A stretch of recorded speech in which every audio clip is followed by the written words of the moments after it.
Well, hey everyone, and welcome to another episode of Doctors Living Deliberately. Excited to have everyone here with us again today. And of course, welcome to my co-host, Dr. Arpita Gupta DePalma. How are you doing? I'm great today. How are you doing, Michael?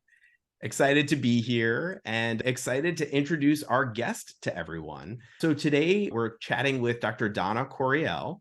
She is a traditionally trained internist who used all of her clinical medicine knowledge to pivot and has become a digital entrepreneur. She is the founder, editor, and CEO of SoMeDocs, and we're so excited to have you here chatting with us today. How are you, Donna? I'm great. And I am likewise so excited to chat with both of you. I've seen, different episodes and different snippets. So it is uber exciting for me to hop on and do this myself as well. Well, I gave everybody a little bit of an intro, but can you tell us a little bit more? So you started out as a traditionally trained internist. Tell us more. Tell us about what brought you here today. Yeah. So I was practicing medicine just like every other doctor, and maybe a lot of your listeners. I was practicing medicine in an office setting. I was seeing patients day in and day out. And this went on for many years. I practiced for close to 15 years after residency training. And my trajectory is a little complicated because so much went into why I actually ended up leaving clinical medicine. But that's sort of what happened, is that I literally left clinical medicine. In between, a lot happened. I had a period of self-discovery. I founded a business. I built the business while I was working. And then eventually I realized that you cannot fully grow a startup into a success when you are still working a, job as an internist. And then besides that, a lot of healthcare, I believe, is broken. And so that also sort of pushed me out. But, all of those little moving pieces contributed to me being where I am here today. It's interesting. So immediately I got caught with the comment that you made about like how you had this period of self-discovery.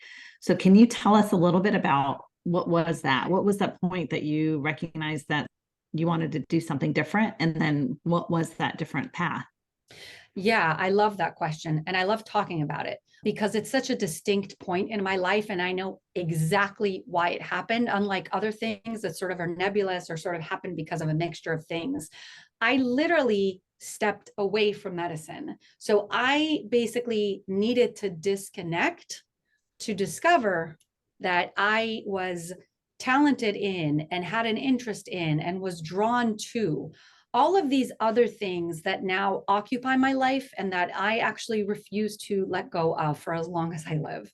And those are things that a lot of people sort of take for granted, especially when they're not in the medical fields. And I'm talking about simple things like cooking, like entertaining, like designing your home, like concentrating on what makes you happy and what makes you healthy.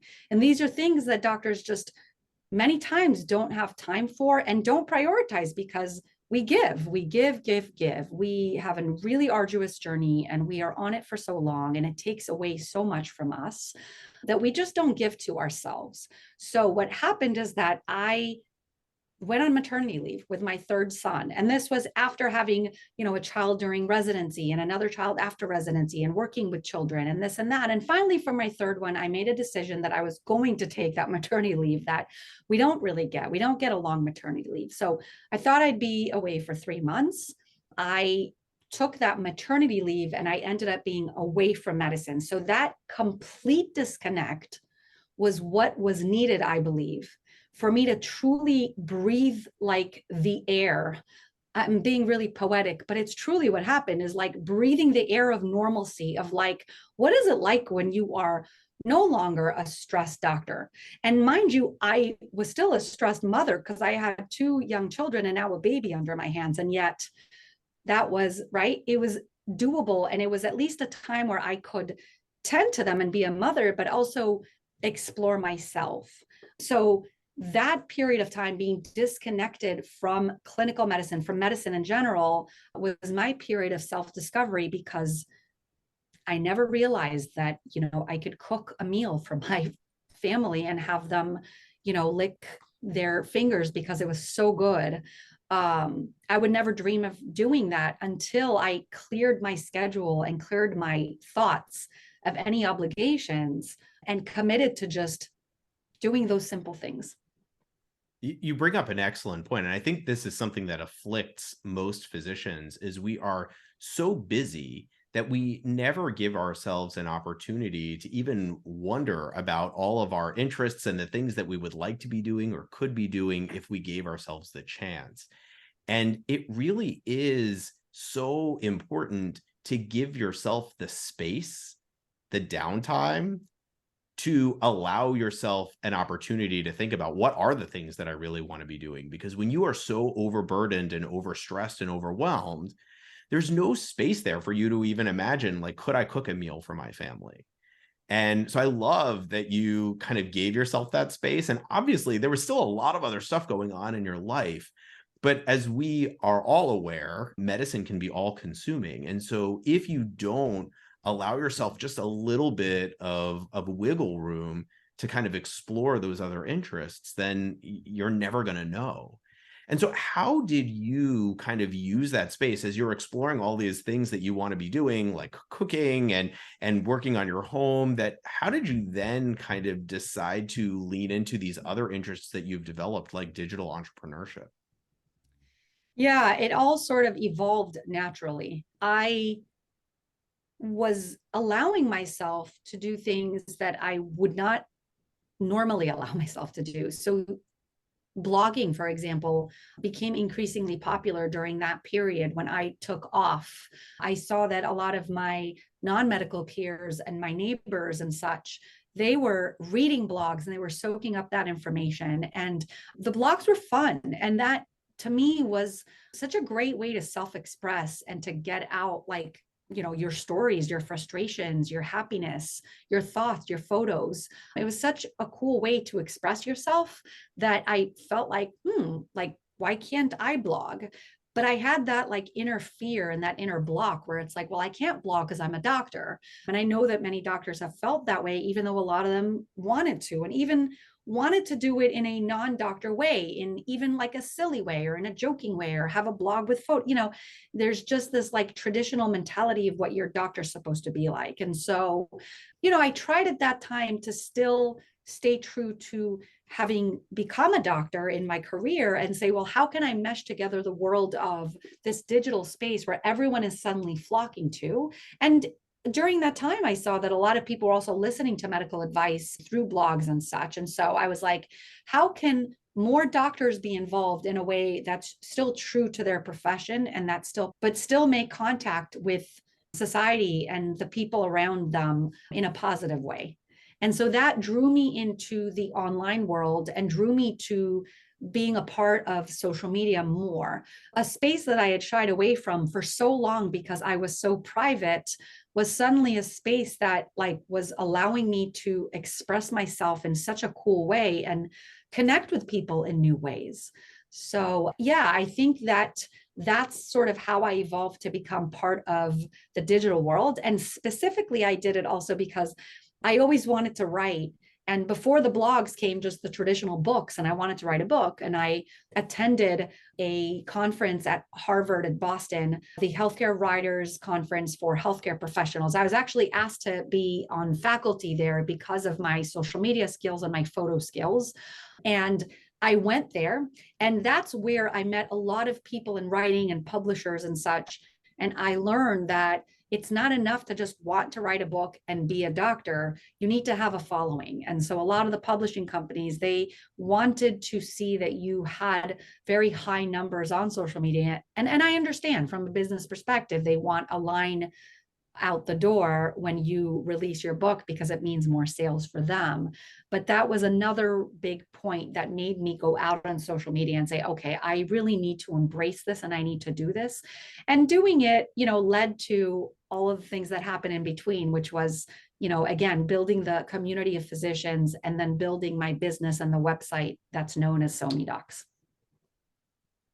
That's amazing. First of all, just having that, but I want to go back to actually what you were talking about, like that, realization and, taking the maternity break and then deciding that you're not going back. And like, just honestly commend you for having the courage to do that, right? It's not easy, especially as a female who is raising a family, doing all the things, trying to prove herself in terms of what Totally. we to accomplish. So that right there is amazing. If you're willing to talk about it, I would love to ask you what you had to go through in terms of being able to be vulnerable to recognize that that's what you wanted to shift to doing and leaving the medicine part behind. How did you kind of work through that and overcome that? Yeah, yeah. There was a lot of vulnerability in doing that. Also because part of it was my choosing, right? So I was already sort of leading a community and I was already leading SoMeDocs, and there were a lot of people that were following. And I knew that people were looking to me to see, amongst other people, but looking to see like, what's my next move? And so I knew that my path was being followed. And so on one hand, I wanted to do things right. And on the other hand, I wanted to stay true to myself. And I think that's a struggle that we all feel as we, get older and get into our careers and become more independent and autonomous and separate ourselves, but still want to be great doctors with good relationships with the hospital systems. But being vulnerable is hard. And I made a decision when I left to publish my story. And when I published my story, WebMD Medscape picked it up and said, well, can you write an article for us that is a continuation and tell us about X, Y, and Z? So that further sort of made me vulnerable. I wasn't prepared at that time for the reaction. And so I chose to be even more vulnerable than I could have been. I could have just quit and just kind of self-explored and done all of this myself. But I decided to sort of put myself out there and be able to be torn to shreds and et cetera, by people's reactions and judgments. Am I thankful for it in hindsight? Absolutely. Even though it was really hard at the time, because I did get a lot of judgmental reaction. Some people were very supportive, but there were a lot of people that weren't. And at the time, it was very difficult for me to swallow. And I think that that's part of being doctors and like having to always conform and have everybody like be okay with us. And I think that that was almost like the first medicine of me kind of realizing that I'm not going to be a traditional like person, and that people need to understand that I'm me. And if you don't like me, then there's the door. And has helped me to become more of that way. Now I'm not like, I'm not a bitch. I'm not a mean person, but I've learned to really be comfortable with myself and be very confident and truly believe in my story. Like I truly believe that everything I have done until now has been with good intentions, and I'm proud of everything that I've done. So I think that that vulnerability is oftentimes necessary for us to grow, and everybody sort of needs the support that they need to move on from that vulnerable state. So, I can't tell you what it is for you or what it is for the person listening right now, what help they can get to get past their vulnerability. But I can tell you that it does require vulnerability to sort of get to the next stage of something if you want to either be innovative or to explore and tap into a part of life that you haven't yet given yourself permission to tap into. Yeah.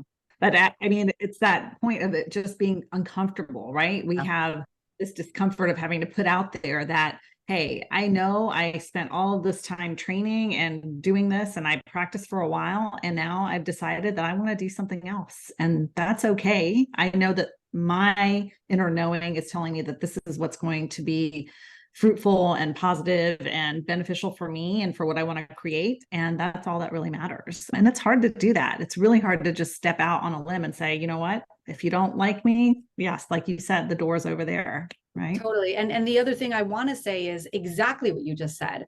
And the establishment of boundaries is so important in that, you want to be vulnerable, but you also want to make sure that you're still protected, right? So I always kind of talk about curation of a brand, curation of online presence, and curation of all these things that will help you to move forward in your career. But curation still requires like definitions, planning, the architecture of your next business move. And so you do need to kind of think through how vulnerable you're going to be, right? And so I think that's really important, is that you allow yourself to be vulnerable, but you don't like just unleash everything. Like, people don't have to know every piece of your life and your inner thinking. I mean, because we're professionals and we're so intelligent, right? Most people that become doctors are intelligent people. You can't make it to be a doctor unless you're intelligent. Apply that intelligence to planning ahead and to saying, well, I want to be vulnerable and it's okay. And I give myself permission, but let me make sure that I still define that vulnerability and define the boundaries that will allow me to still feel comfortable walking away from a situation where others may judge, but where they don't necessarily know like every single detail of my life. There's something really special about still, keeping some things private. Yeah. I love this discussion because vulnerability is not one thing, right? So people have this idea that I just don't want to be vulnerable, but you get to decide what you're putting out in front of people. And this is, I think when social media first came about and some people would use it just to kind of air all their dirty laundry, they would just put everything out there. And as professionals and as physicians, we get to decide how much we want to reveal, how much we want to, tell people about our journey and our experiences. And I think for me, this has been such a big part of my own personal journey, because I, like you, it sounds like, really had a very difficult time sharing anything about my personal life. And I think when I learned to lean into some of the discomfort of letting people in, all it did was allow me to be more authentic, show up more of who I already was. And I've really enjoyed that and have then leaned into it and been able to be more vulnerable with what I'm able to share. And the other thing that you were talking about is kind of the duality of social media, right? So it allows you to be vulnerable. It allows you to get followers. It allows you to be more of who you are. And there's this flip side of trolls and the people out there that are going to try to tear you down, say negative things about you. And as we all know, you can either have trolls and people saying negative things about you, or you can just not be noticed at all. So the truth of the matter is, if you're putting yourself out there, people are going to be saying negative things about you. It is just the nature of social media. And then you went one step further to create a whole platform to help doctors promote themselves on social media. So can you tell us a little bit more about SoMeDocs and kind of what your goal was there? Yeah, I mean, also yet another entity that really evolved over time, because I wasn't even fully sure how I was going to build it out. I did have a vision when I first began it, and the vision was somewhat close to what it is today. I just wasn't sure how I was going to build it, because I really didn't know the things I know now about, website building and growing on social media and the different tactics, et cetera, et cetera. It's been quite an adventure. And the goal originally was just to build this community where we could share the things that we're doing, mainly outside of clinical practice. So it was a lot like side venture geared, knowing that social media was going to help us to exchange our ideas and to promote what we're doing. So originally it was a Facebook group. It was called SoMeDocs. And I built a website then to sort of show these doctors off, so to speak. It was a lot like, I described it a lot like a modeling agency, except instead of the models, it would be doctors. If a project, if a business, if a magazine needs a model, they go to the agency and they flip through the pages to look at the models. My thought was, why can't I create a really cool site where businesses and reporters and podcasts and anyone else that needs an expert and someone who's intelligent, why can't I do that in order to really facilitate relationships and to facilitate like even the sources that are being quoted in magazines, and it's always like the same person?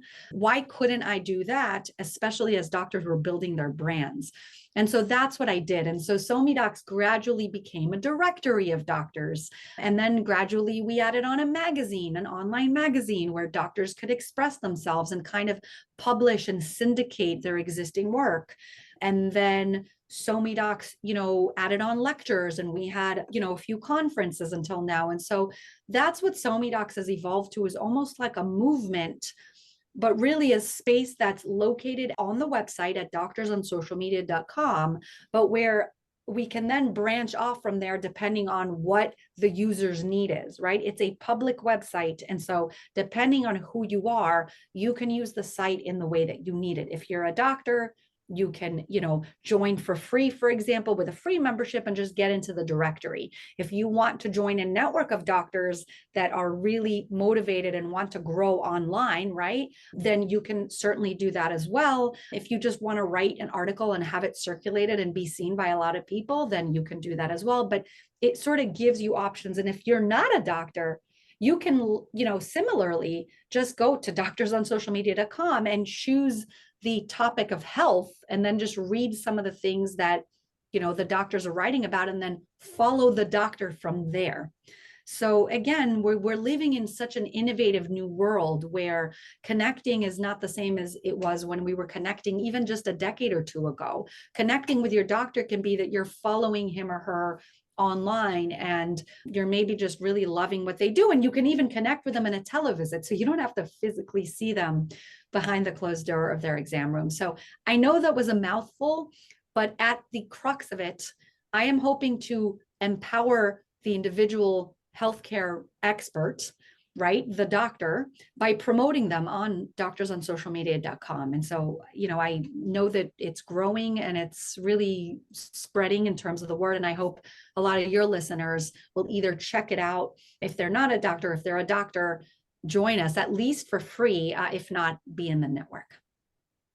That is impressive, I will say. I'm part of the SoMeDocs little network world, and it's been very interesting to see all the different people that are in the community and how it is an excellent place to meet and learn from others, and grow from others. So thank you so much. And I'll just add to that the cool part being the person who's running it, and what people don't see are the incredible companies and the incredible media sites and people that reach out to me and use SoMeDocs and use our directory, and we may not even know it. So, when a Wall Street Journal reporter the other day reached out using the directory, that was gold for me, right? Because the Wall Street Journal journalist is using the directory that I built to sort of search for contacts that he could quote. I mean, that was so incredible. And again, that was just one example of many that are now reaching out and saying, well, thanks to your directory, we're hiring, we're bringing in advisors, we're, finding, and it doesn't cost them anything. So for me, it's a no-brainer because, it's just a really quick way to facilitate. Here's the expert, use the filters to find whatever it is your company needs or whatever your needs are, and then just write, contact them or find them on Instagram and send them a message. So it doesn't have to be more complicated than that. That is amazing. So and I know you said it was a mouthful. It wasn't a mouthful. I thought it was great because it very clearly explains what some of the components of SoMeDocs, and so people who are not familiar with it, I think that was an excellent explanation of it. Before we go too far into that, I do want to ask you, with regards to your expertise and your knowledge with social media and putting yourself out there, what are some tips that you would recommend to people that are trying to maybe boost their visibility online, if they're dabbling in one or two or three platforms? What is your basic toolkit that you would say, hey, this is what I would recommend?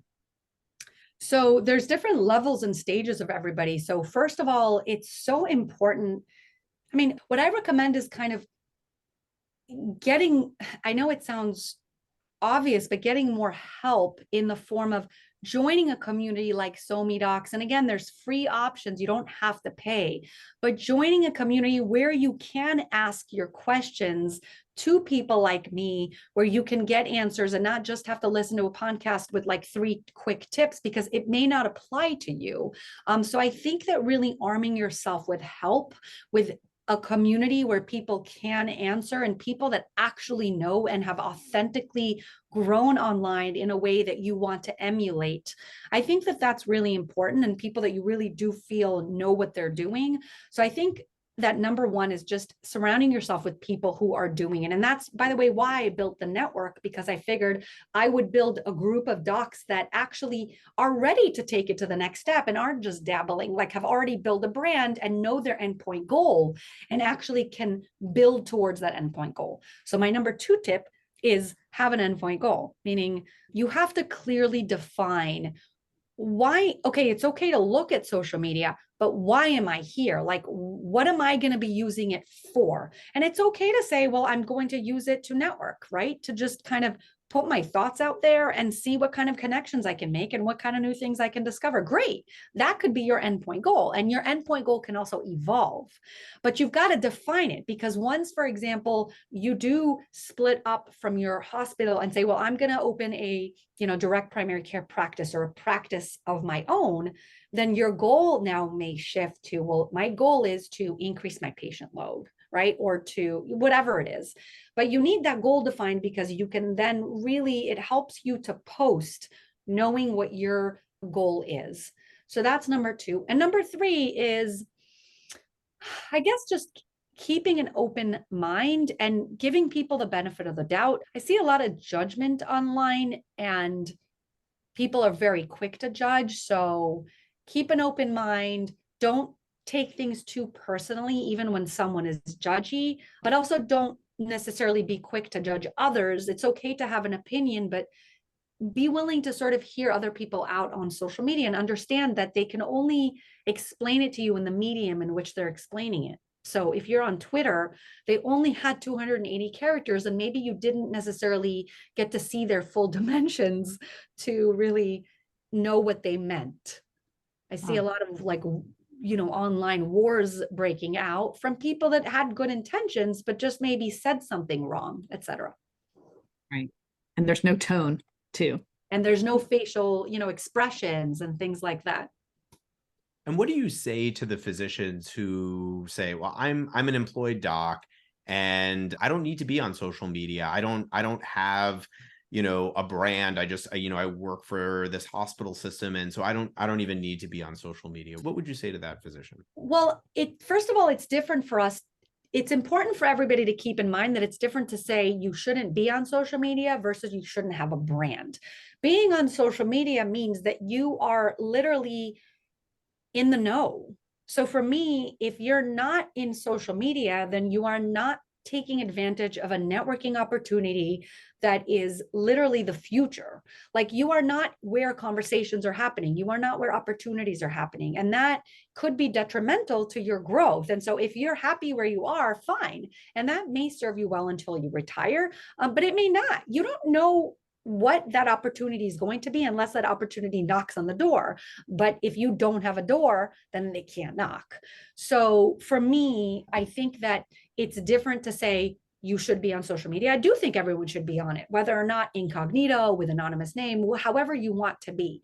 To build a brand is different. To build a brand for me is when you start to have an endpoint goal and you start to recognize the power of social media, the benefit, the good parts of social media, and you say, I'm going to leverage this. Like, I am going to take advantage of this space in order to grow. And then that's where you can sort of build your stepping stones and say, okay, this is how I build it.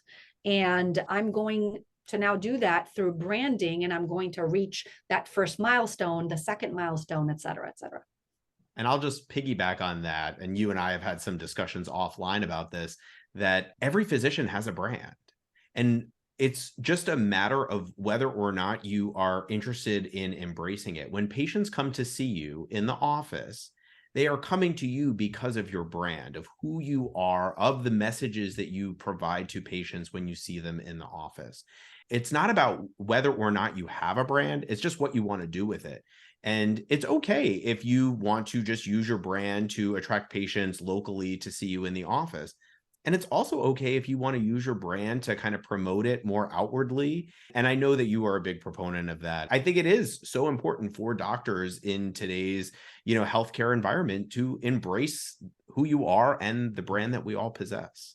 Yeah. And I think that it's important to just throw out a definition out there, or at least to clarify to those listening that saying brand, the word brand, when we refer to it here, we don't mean it like a product. We don't mean it like you are a product. We also don't mean that you need to sell necessarily, right? We mean that you are an entity that means something, an entity that if you package yourself up really cleverly, then you can, again, encounter those opportunities you wouldn't have if you hadn't packaged yourself. You can really grow in new ways, and you can do so many things that actually doctors haven't done in so long. And you can even see examples of that. So many doctors are now writing books, and so many doctors are building podcasts, and right, like getting speaking gigs like never before. And I'm so happy to see doctors, basically, it's almost like our suits, we're like becoming even more of Superman, because we're not only superheroes behind the closed door. Now we can actually take our intelligence and what we've learned, and we can create new resources for patients that just haven't been there before. And I think that there's so much positive that can come out of that. Amazing.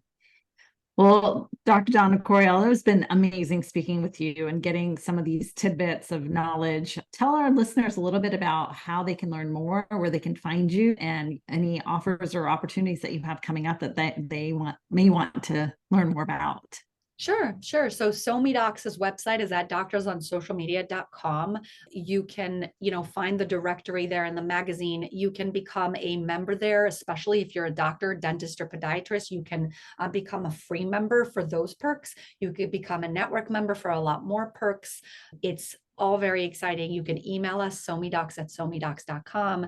You can find some of my writings at drcorriel.com. I'm trying to push myself to do more of what I love outside of the business. I love SoMeDocs, but I also really love, like I said, cooking and design and sharing my life as I explore it. So that's going to be more personal stuff on my portfolio, drcorriel.com. So check that out. And again, join the network, join SoMeDocs, whether free or if you want to join our network, and then join some of the Facebook groups that are forming. And so we have Dr. Side Ventures is the newest open free for doctors only for talking about our side ventures. So I really appreciate you letting me be here and letting everybody know about my resources that I'm building. Perfect. And yes, we will have a link to all of this in the show notes. Dr. Donna Corriel, we so appreciate you joining with us today. This was a fantastic episode. Loved chatting with you. And thank you to all of our listeners. And we will see everybody next time on the next episode of Doctors Living Deliberately. Take care. Bye-bye. Thank you so much. Bye-bye. Bye.